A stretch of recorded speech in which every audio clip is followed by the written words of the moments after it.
दिव्य दिवशी दिव्य पक्षात गेलेत म्हणून आता ते सगळे विसरलेले आहेत म्हणजे काँग्रेस आणि जे विसरायचा विषय नाही. ज्यावेळेस मी तिथे होतो तिथे प्रामाणिकपणे काम केलं आणि इथे करतो. मला त्यांना मुद्दाम आठवण करून द्यायची.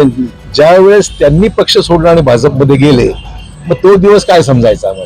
त्यामुळे त्यांना ही नैतिक अधिकारच नाहीये की त्यांनी माझ्यावर किंवा आमच्या सहकार्यावर टीका टिप्पणी करावी. एवढी नैतिकता निश्चित त्यांच्याकडे नाहीये. नेत्यांवर टीका टिप्पणी केली जाते तसेच योजनांवरही टीका टिप्पणी होतीये.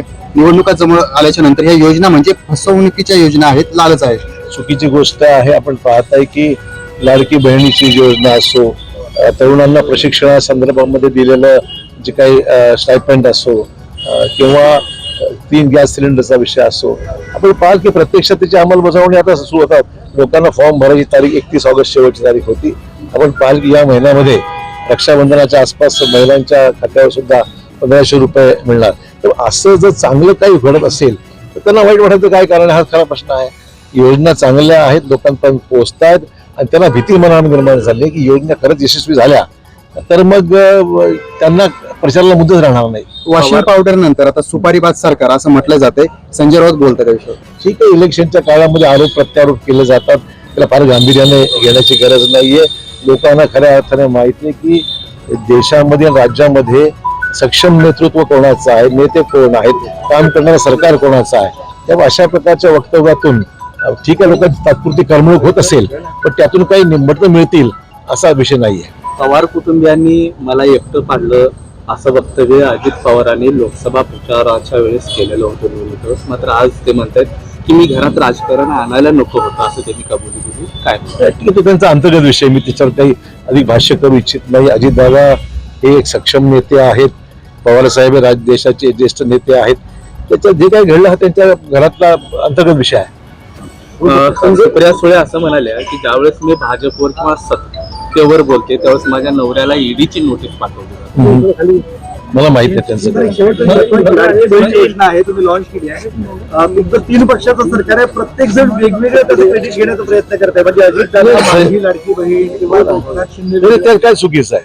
आम्ही तिघही मिळून एकत्र आहोत, आमची ही महायुती आहे, त्यामुळे तिघांना क्रेडिट घेणं काही चुकीचं नाही आहे. प्रत्येक जण इंडिव्हिज्युअल घेण्याचं असं काही इंडिव्हिज्युअल विषयच नाहीये. हा तिन्ही घटक पक्षांनी घेतलेला मंत्रिमंडळाचा निर्णय आहे.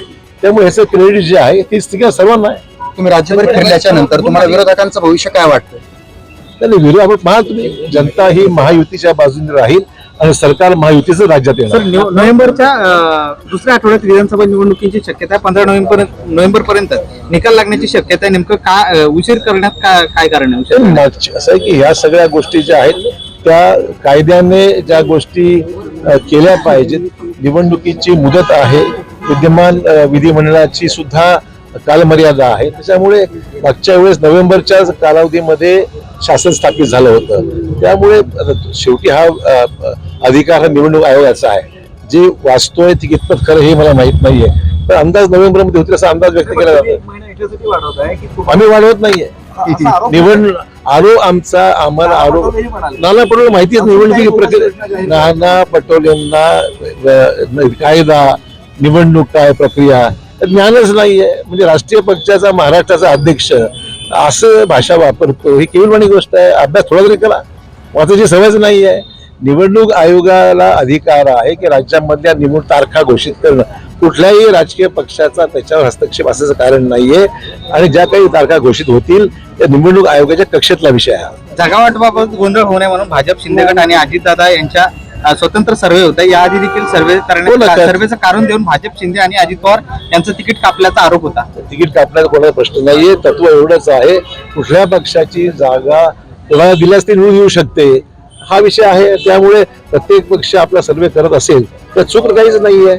जिथे जो शेवटी घटक पक्ष म्हणून आम्हाला सगळा विचार करावा लागेल की जागा कुठल्या पक्षाला दिली तर निवडून येईल हा विचार कोणी निर्णय घेतला पाहिजे. जोरदार मोर्चे मंडणी सुरू आहे, सर्वच पक्षांची सुरू आहे, भाजपची सुरू आहे. काय सांगा? स्वाभाविक आता निवडणुका महिना 1.5 महिन्यावर येऊन पोहोचलेल्या आहेत. त्यामुळे भाजपाची पूर्ण देशामध्ये जोरदार बांधणी सुरू आहे. आमच्याकडे आमचं नेटवर्क मोठं आहे, सगळ्या जिल्ह्यात कार्यकर्ते आहेत, जबाबदाऱ्या निश्चित करण्यात आलेल्या आहेत आणि मुंबईमध्ये कोर कमिटीच्या मीटिंग सुद्धा होत आहेत. मी सुद्धा अनेक ठिकाणी सहभागी झालेलो आहे आणि आज मुद्दाम संभाजीनगरला कार्यकर्त्यांना या ठिकाणी भेटण्याकरता आणि इथे त्यांना सर्व कामं करतातच आहे, पण त्यांचं मनोगत सुद्धा ऐकून घेण्याकरता आज मी ठिकाणी आलेलो आहे.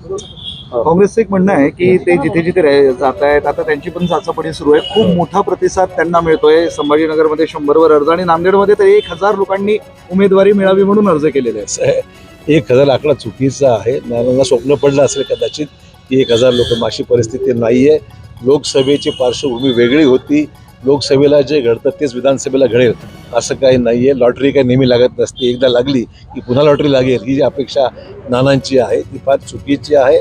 या ठिकाणी देशामध्ये नरेंद्र मोदींच्या नेतृत्वाखाली तिसऱ्यांदा सरकार आरूढ झालं असल्यामुळे मला वाटतं केंद्राचा फार मोठा मदतीचा हात हा महाराष्ट्रामध्ये निश्चित राहणार आहे. लोकांना कल्पना आहे की महाराष्ट्रामध्ये जर भाजपचं सरकार आणि महायुती सरकार आलं तर त्याला काम करायला वाव मिळेल.